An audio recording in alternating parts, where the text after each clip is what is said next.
بسم اللہ الرحمن الرحیم۔ السلام علیکم ناظرین، میں ہوں ارم مقصود اور آپ دیکھ رہے ہیں پروگرام آخر کیوں۔ تحریک آزادی کشمیر کے بیس کیمپ میں بیٹھ کر اگر مظلوم، مجبور اور بے بس کشمیریوں کی آواز نہ اٹھائی جائے تو میں سمجھتی ہوں کہ ناانصافی ہوگی۔ گزشتہ 74 سالوں سے مظلوم کشمیری وطن عزیز نے پاکستان کے لیے قربانیوں کی لازوال داستانیں رقم کیے ہوئے ہیں۔ ہندوستانی افواج نے نہ صرف انسانی حقوق کی پامالیاں کی ہیں بلکہ اپنے ہی بنائے ہوئے آئین کو توڑ کر کشمیر کی حیثیت کو تبدیل کیا اور دنیا کی سب سے بڑی جیل میں کشمیریوں کو قید کیا ہے، اور اس قدر ظلم و بربریت کی کہ انسانیت بھی شرما جائے۔ اس کے بعد ہم بات کریں گے کشمیر کے حوالے سے۔ ہمارے آج کے معزز مہمان ہیں صدر ریاست جموں و کشمیر جناب سردار مسعود خان صاحب، ہمارے پروگرام میں تشریف فرمائیں۔ اس سے قبل فارن آفس اور سفارتی سطح پر آپ کی گراں قدر خدمات ہیں۔ آئیے ان سے گفتگو کا سلسلہ شروع کرتے ہیں۔ سر، پروگرام میں ہم آپ کو خوش آمدید کرتے ہیں۔ بہت بہت شکریہ۔ بھارتی آئین کے تحت مقبوضہ کشمیر کے سٹیٹس کی تبدیلی کے بعد اب آزاد کشمیر کے سٹیٹس کی تبدیلی اور گلگت بلتستان کو صوبہ بنانے کی بازیکش سنائی دے رہی ہے، ایسے وقت میں جبکہ پاکستان مسلسل اس موقف کا اعادہ کر رہا ہے کہ پوری ریاست جموں کشمیر ایک متنازع خطہ ہے جس کا فیصلہ اقوام متحدہ کی قراردادوں کے مطابق ہونا باقی ہے۔ اس بارے میں آپ کا کیا موقف ہے؟ گلگت بلتستان جموں و کشمیر کا حصہ ہے اور اس سلسلے میں کوئی کسی قسم کا اختلاف رائے نہیں ہے، یعنی خود گلگت بلتستان کے لوگوں سے پوچھ لیں، وہ اپنے آپ کو جو ہے جموں و کشمیر کا حصہ مانتے ہیں۔ لیکن یہ ہے کہ گلگت بلتستان کے لوگوں کا یہ مطالبہ رہا ہے کہ ان کی اس مخصوص حیثیت کو ختم کر کے انہیں صوبہ بنایا جائے، اور انہوں نے اس سلسلے میں جو اپنی اسمبلی میں قراردادیں بھی پاس کی ہیں، مطالبے بھی کیے ہیں، اور ان کی تمام سیاسی جماعتیں یہ مطالبہ کرتی ہیں۔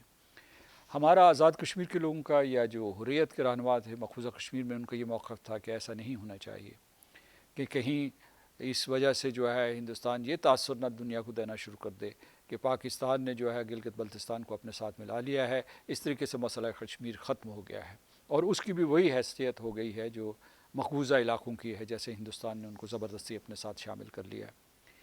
تو لیکن اس کے باوجود جو قرارداد گلگت بلتستان اسمبلی نے پاس کی ہے، اس میں ان کا وہ صوبہ تو ضرور بننا چاہتے ہیں، اور صوبہ وہ پہلے سے ہیں۔ ایک اعتبار سے دیکھیں تو وہاں گورنر اور چیف منسٹر، وہاں پاکستان کا جھنڈا لہرایا جاتا ہے، آزاد کشمیر میں آزاد کشمیر کا جھنڈا ہے، پاکستان کا جھنڈا بھی ساتھ ہے، لیکن آزاد کشمیر کا الگ جھنڈا ہے، الگ آئین ہے، الگ اسمبلی ہے۔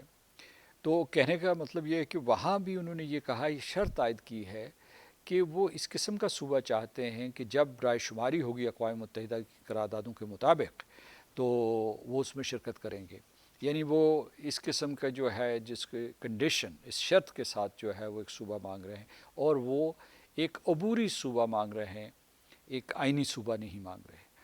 اب میں سمجھتا ہوں کہ یہ جو آزاد کشمیر کے سلسلے میں جو قیاس آرائی ہو رہی ہے وہ بے وقت ہے، بے محل ہے، اور اس سے اجتناب کرنا چاہیے، کیونکہ اس کے سلسلے میں کوئی اس قسم کی تجویز سامنے نہیں آئی، اور اسے جو ہے گلگت بلتستان سے جوڑنا مناسب نہیں ہے اس وقت۔ جناب صدر، آزاد کشمیر میں آئینی طور پر صدر کے جو اختیارات ہیں وہ پارلیمانی طرز حکومت میں کس قدر مؤثر اور بااختیار ہیں، اس وقت کہ جب آزاد کشمیر کی حکومت اس بات کا اکثر دعویٰ کرتی رہتی ہے کہ آئینی ترمیم کے آزاد کشمیر میں اختیارات کا اضافہ ہوا ہے؟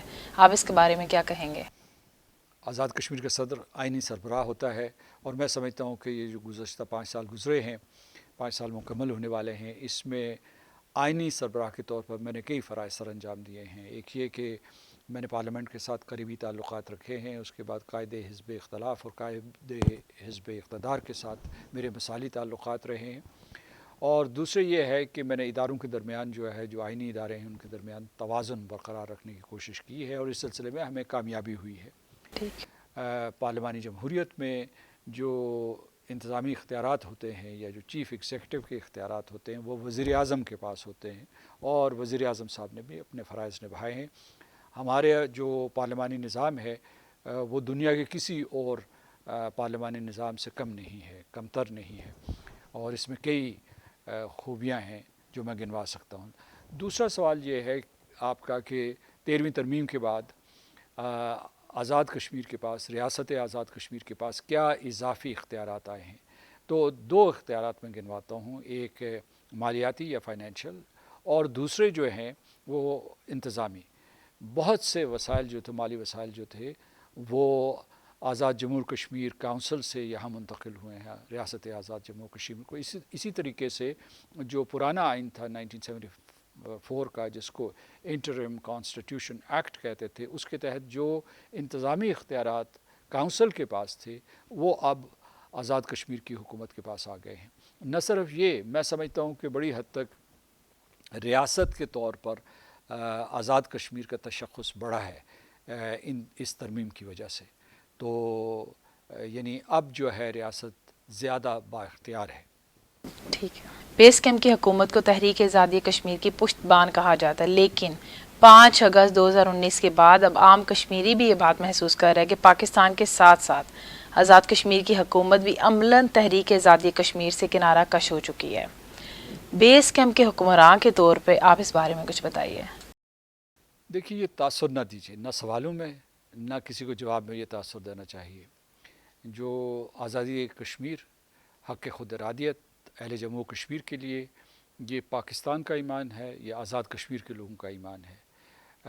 جب تک پاکستان کی ریاست قائم ہے، جب تک آزاد کشمیر قائم ہے، ہم کبھی اس سے کنارہ کش ہونے کے بارے میں سوچ بھی نہیں سکتے۔ اور اہل جموں کشمیر نے بحیثیت مجموعی اور اس کے علاوہ پاکستان نے ہمیشہ اس سلسلے میں قربانیاں دی ہیں۔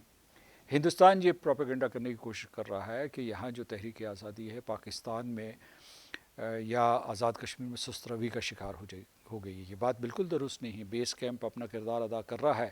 2019 کے بعد بھی میں اپنی بات کرتا ہوں، میں دنیا کے ہر کونے، ہر گوشے میں گیا ہوں، اور اس کے بعد جو دنیا کے ہر پلیٹ فارم پہ گیا ہوں، پارلیمنٹس میں گیا ہوں، یونیورسٹیز میں گیا ہوں، اس کے بعد جو ہے جو تھنک ٹینکس ہیں ان کے پاس گئے ہیں، سول سوسائٹی کے پاس گئے ہیں۔ ہم نے کشمیر کا مقدمہ لڑا ہے اور لڑتے رہیں گے۔ کووڈ-19 کی وجہ سے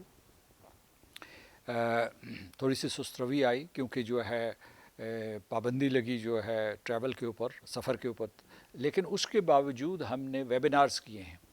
ویبینارز کے ذریعے جو ہے، ورچوئل ٹیکنالوجی کے ذریعے جو ہے، ہم نے دنیا بھر میں لوگوں کے ساتھ رابطہ قائم رکھا ہے۔ وہ پارلیمنٹیرینز ہوں، وہ جو حق خود ارادیت کے حصول کے سلسلے میں ہمارا ہاتھ بٹانا چاہتے ہیں، جو طلباء ہوں، طالبات ہوں، ان سب کے ساتھ ہمارے رابطے رہے ہیں۔ اور ہندوستان کے ان ظالمانہ اور سفاکانہ اقدامات کی وجہ سے ہندوستان کی یہ بھول ہے کہ وہ مسئلہ کشمیر کو دفن کر دیں گے۔ ہم اپنے محاذ پر ڈٹے ہوئے ہیں۔ ہم اہل جموں کشمیر، اہل مقبوضہ کشمیر کو سلام پیش کرتے ہیں، خراج عقیدت پیش کرتے ہیں کہ مشکل اور نامساعد حالات میں وہ قربانیاں دے رہے ہیں۔ ہم بھی اپنے محاذ پہ ڈٹے رہیں گے اور آزادی لے کے رہیں گے۔ آزاد کشمیر حکومت کی جانب سے بار بار حکومت پاکستان سے مطالبہ کیا جا رہا ہے کہ آزاد کشمیر کی حکومت کو نمائندہ حکومت تسلیم کیا جائے اور مسئلہ کشمیر پر بین الاقوامی سفارتکاری کے لیے اپنا مقدمہ پیش کرنے کا حق دیا جائے۔ آپ کیا سمجھتے ہیں کہ کیا آئینی طور پر بین الاقوامی امور آزاد کشمیر حکومت چلانے کا اختیار رکھتی ہے؟ دیکھیے، اس سلسلے میں ایک کراچی معاہدہ ہے جو 1949 میں ہوا تھا۔ اس کے مطابق 4 ایسے امور ہیں جو آزاد کشمیر کے لوگوں نے حکومت پاکستان کو تفویض کیے تھے، اور وہ ہیں امور خارجہ ہیں، دفاع ہے، اس کے علاوہ کرنسی ہے، اور اقوام متحدہ سے متعلق امور ہیں، انسپ سے متعلق جو ہے امور ہیں۔ تو وہ حکومت پاکستان کی ذمہ داری بنتی ہے۔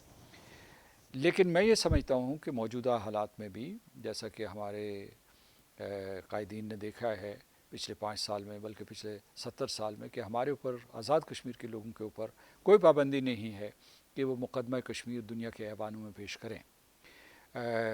یہ ہم ضرور کوشش کر رہے ہیں کہ جہاں حکومت پاکستان پاکستانیوں، اہل جموں کشمیر کا مقدمہ پیش کر رہی ہے، وہاں ساتھ ساتھ جتنے بھی وفود ہیں ان میں کسی طریقے سے آزاد کشمیر کے نمائندے اور مقبوضہ کشمیر کے نمائندے شامل ہونے چاہیے۔ اور جو یعنی کوئی اس قسم کا آزاد کشمیر کو بھی اسٹیٹس ہونا چاہیے جس کے ذریعے وہ اپنا مقدمہ براہ راست پیش کر سکے۔ اس سلسلے میں گفت و شنید ہوتی رہتی ہے، بیانات ہوتے رہتے ہیں۔ میں لوگوں کو یہ مشورہ دے رہا ہوں کہ جب تک یہ مرحلہ آتا اس وقت تک آپ یہ کریں کہ جو اختیارات آپ کے پاس ہیں ان کو استعمال کریں، اور حکومت پاکستان اس سلسلے میں آپ کی معاون ہے، مخالف نہیں ہے۔ ایک یہ چیز میں آپ کو کہہ رہا ہوں۔ اس سے زیادہ ایک اہم نقطہ یہ ہے، میں نے یہ کہا ہے، بارہا کہا ہے، کہ اگر کوئی مذاکرات ہوتے ہیں، دو طرفہ مذاکرات ہوتے ہیں، یعنی دو طرفہ سے مراد میری ہندوستان اور پاکستان کے درمیان ہے، یا جو ملٹی لیٹرل ٹاکس ہوتی ہیں نیو یارک میں، جنیوا میں، یا کسی اور جگہ پہ، یا کوئی تھرڈ پارٹی میڈیشن ہوتی ہے، ثالثی ہوتی ہے، تو وہاں کشمیریوں کو ضرور بٹھائیں۔ کشمیریوں کی غیر موجودگی میں کشمیریوں کے بارے میں فیصلہ کرنا مناسب نہیں ہے، اور خوش قسمتی سے یہ حکومت پاکستان کا بھی موقف ہے کہ وہ کہتے ہیں کہ 3 فریق ہیں مسئلہ کشمیر کے، جس میں پاکستان ہے، ہندوستان ہے، اور اہل جموں و کشمیر ہے، اور اہل جموں و کشمیر اس کا مسئلہ کشمیر کا کلیدی اور بنیادی فریق ہے۔ تو اگر وہ غیر حاضر ہو، اگر اس سے پوچھا ہی نہ جائے اور فیصلہ کر دیا جائے، تو پھر یہ غیر جمہوری طریقہ کار ہوگا۔ جو اقوام متحدہ کی قراردادیں ہیں وہ ایک جمہوری طریقہ کار آپ کو دیتی ہیں۔ جمہوری طریقہ کار کیا ہے کہ جی بیلٹ باکسز رکھے جائیں گے ہر جگہ پہ، اور کشمیریوں سے پوچھا جائے گا کہ وہ کیا چاہتے ہیں، وہ اپنا کس طریقے سے سیاسی مستقبل تشکیل دینا چاہتے ہیں۔ ٹھیک ہے۔